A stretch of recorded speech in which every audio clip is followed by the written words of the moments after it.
চট্টগ্রাম বন্দর বলতে বোঝায় বাংলাদেশের অর্থনীতির হৃৎপিণ্ড। দেশের মোট বৈদেশিক বাণিজ্যের ৯০% বেশি পরিচালিত হয় এই বন্দর দিয়ে। আচ্ছা, আপনি ভাবেন তো, যদি এই বাণিজ্যের বন্দরগুলি বিদেশি কোম্পানিগুলোকে দিয়ে দেওয়া হয় তাহলে কি লাভ হতে পারে আর কি ক্ষতি হতে পারে বলুন তো। আপনি এই জিনিসটা চিন্তা করতে থাকুন। চলুন মূল কথায় ফিরে যাই। চট্টগ্রাম বন্দর বাংলাদেশের অর্থনীতির সবচেয়ে শক্তিশালী ভিত্তিগুলোর একটি। দেশের আন্তর্জাতিক বাণিজ্যের পুরোটাই যেন এই বন্দরকে ঘিরে আবর্তিত হয়। প্রায় পুরো জাতির আমদানি রপ্তানি কার্যক্রমে এখানে কেন্দ্রিত।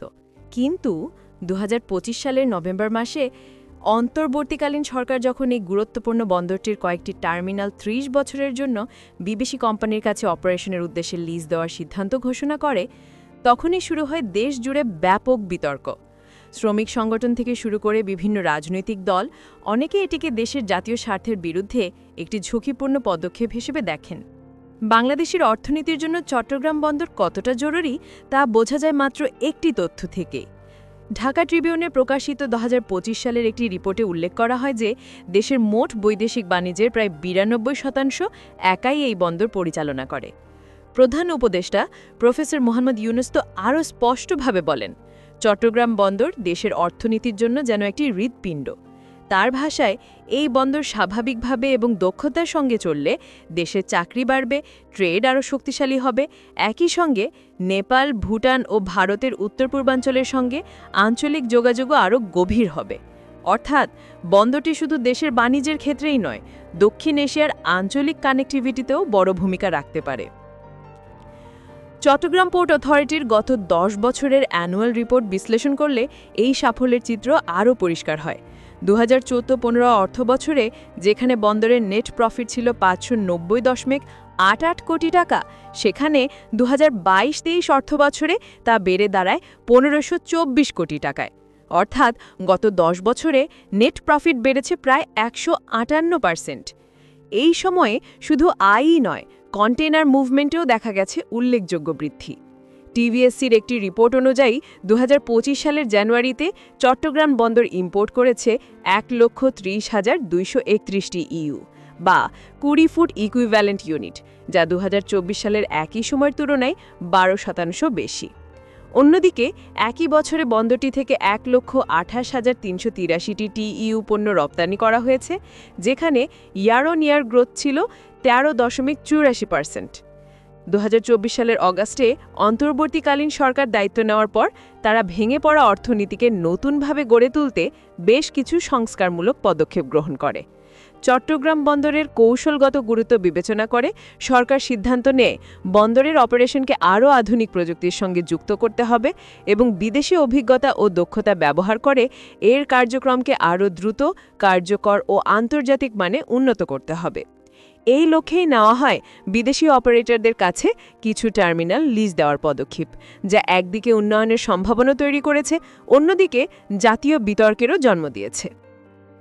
২০২৫ সালের জানুয়ারি সুইজারল্যান্ডে অনুষ্ঠিত ওয়ার্ল্ড ইকোনমিক ফোরামের বার্ষিক সভায় বাংলাদেশকে ঘিরে একটি গুরুত্বপূর্ণ আলোচনার জন্ম হয়। সেই অনুষ্ঠানে ইউএই ভিত্তিক ডিপি ওয়ার্ল্ডের গ্রুপ চেয়ারম্যান এবং সিইও সুলতান আহমেদ বিন সুলাইম এবং ডেনমার্ক ভিত্তিক এপিএমএল মার্কেজের চেয়ারম্যান রবার্ট মার্কেজ উগলা বাংলাদেশের প্রধান উপদেষ্টা প্রফেসর মোহাম্মদ ইউনুসের সঙ্গে একটি বিশেষ বৈঠকে অংশ নেন। এই বৈঠকে তারা চট্টগ্রাম বন্দরে বড় আকারের বিনিয়োগের আগ্রহ প্রকাশ করেন। তাদের মূল আগ্রহ ছিল নতুন মোরিং কন্টেনার টার্মিনাল উন্নয়ন করা, কাস্টমসকে আরও ইউটিলাইজ করা, ইনল্যান্ড কন্টেনার ডিপো বাড়ানো এবং লালদিয়ায় একটি গ্রিন টার্মিনাল প্রতিষ্ঠা করা। এই বৈঠক মূলত বাংলাদেশের বন্দর ব্যবস্থাপনায় আন্তর্জাতিক দক্ষতা যোগ করার সম্ভাবনাকে আরও এগিয়ে দেয়।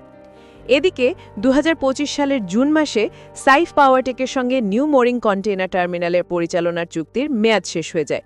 ফলে সরকার সিদ্ধান্ত নেয় পরবর্তী ৬ মাসের জন্য, অর্থাৎ ৭ জুলাই থেকে ডিসেম্বর পর্যন্ত এনসিটির দায়িত্ব বাংলাদেশ নৌবাহিনী সাময়িকভাবে পালন করবে। এরপর আসে ২০২৫ সালের নভেম্বর। এমন একটি মাস যখন সরকার নেওয়া দীর্ঘমেয়াদী পরিকল্পনা বাস্তবায়নের দিকে এগোতে থাকে। চট্টগ্রাম বন্দরকে বিদেশি অপারেটরের মাধ্যমে পরিচালনার যে চিন্তা সরকার বহুদিন ধরে করছিল তা অবশেষে রূপ নিতে শুরু করে। 17 নভেম্বর সরকার বন্দরটির দুটি গুরুত্বপূর্ণ টার্মিনাল লিজ দেওয়ার চুক্তি সম্পন্ন করে। এক, লালদিয়া টার্মিনাল, এপিএম টার্মিনালস, 30 বছর। এই চুক্তির অধীনে এপিএম টার্মিনালস প্রথম 3 বছরে $550 মিলিয়ন বিনিয়োগে প্রতিশ্রুতি দেয়। এটি বাংলাদেশে কন্টেইনার হ্যান্ডলিং ক্ষমতা বৃদ্ধির ক্ষেত্রে এক বড় পদক্ষেপ। পানগাঁও কন্টেইনার বন্দর ম্যাডলগ। সুইজারল্যান্ড ভিত্তিক ম্যাডলগ পানগাঁও বন্দর পরিচালনার দায়িত্ব পায়। তারা প্রাথমিকভাবে $40 মিলিয়ন বিনিয়োগ করবে, যা পরবর্তীতে বাড়িয়ে $400 মিলিয়ন পর্যন্ত নেওয়ার সুযোগ রয়েছে। এছাড়া 20 নভেম্বর দি ডেইলি স্টার প্রকাশিত এক রিপোর্টে জানা যায়, লালদিয়া এবং পানগাঁও টার্মিনালের অপারেটররা আগামী 10 বছর সম্পূর্ণ ট্যাক্স ছাড় সুবিধা পাবে। 3, new mooring container terminal, DP world, 30 বছর। এর পাশাপাশি ডিপি ওয়ার্ল্ডকেও নিউ মোরিং কন্টেইনার টার্মিনালের লিজ দেওয়া হয় 30 বছরের জন্য।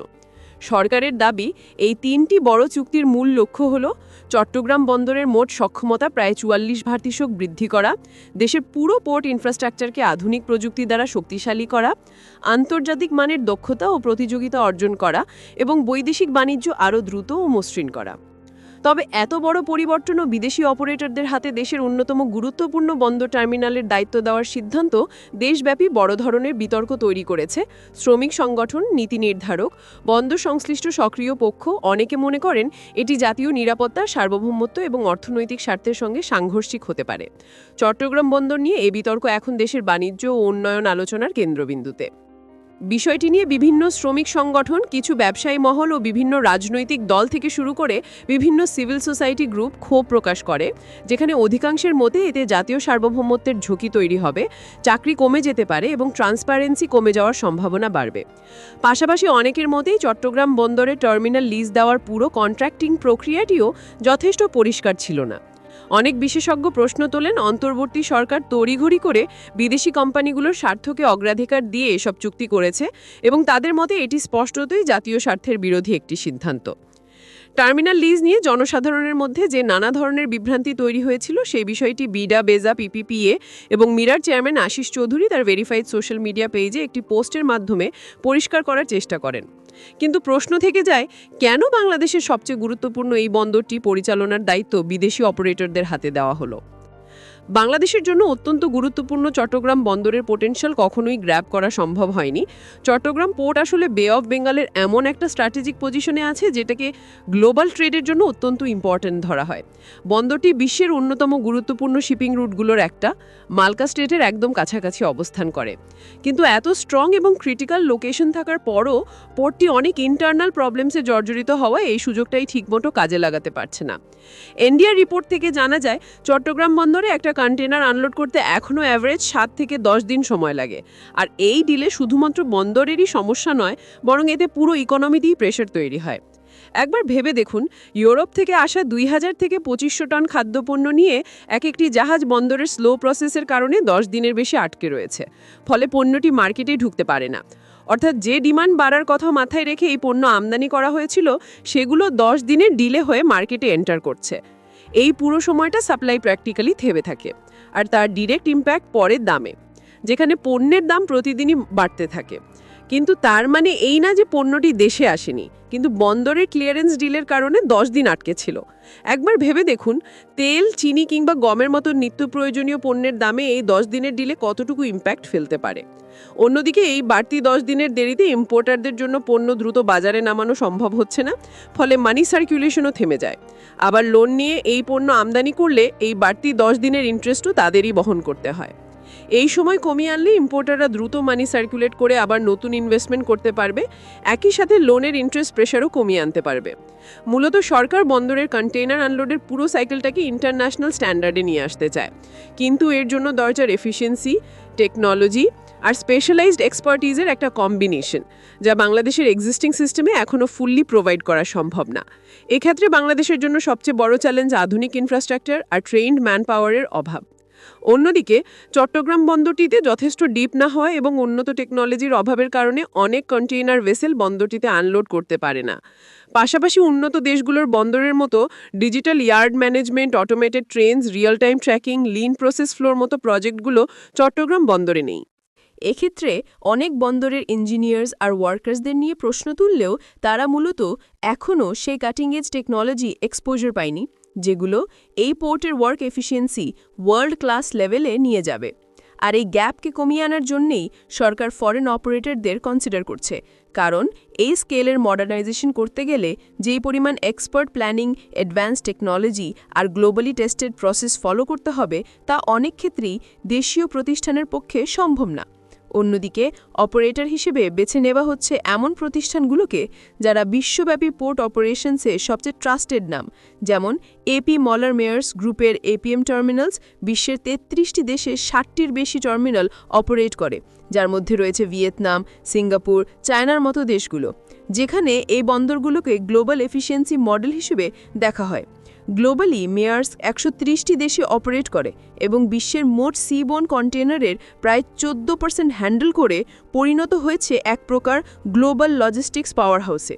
প্রায় $২৯ billion annual revenue, $১৫৯ billion market cap এবং ৮৮,০০০ কর্মী নিয়ে তারা স্কেল, এফিসিয়েন্সি আর সাস্টেনেবিলিটির দিক থেকেই বর্তমানে অন্যতম ইন্ডাস্ট্রি লিডার।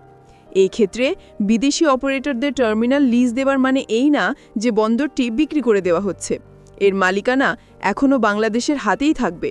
অন্যদিকে এই অপারেটররা নিজেরাই এ বন্দরগুলোতে ইনভেস্ট করবে, অর্থাৎ টার্মিনালগুলোকে গ্লোবাল স্ট্যান্ডার্ডে নিয়ে আসার জন্য বাংলাদেশকে কোনো প্রকার লোন নিতে হবে না, এমনকি কোনো ফাইন্যান্সিয়াল রিস্কও নিতে হবে না।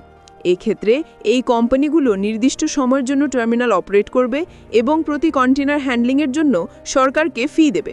অন্যদিকে চুক্তির মেয়াদ শেষ হলে পুরো টার্মিনাল আবার বাংলাদেশের হাতে ফিরিয়ে দেওয়া হবে।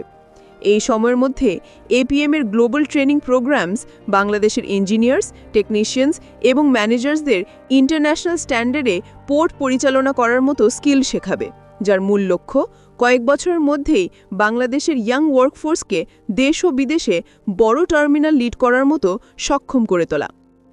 অন্যদিকে অনেকেই প্রশ্ন তুলেছে, বিদেশি কোম্পানিকে অপারেশনাল রেসপন্সিবিলিটি দিলে নাকি দেশের সার্বভৌমত্ব ঝুঁকিতে পড়বে।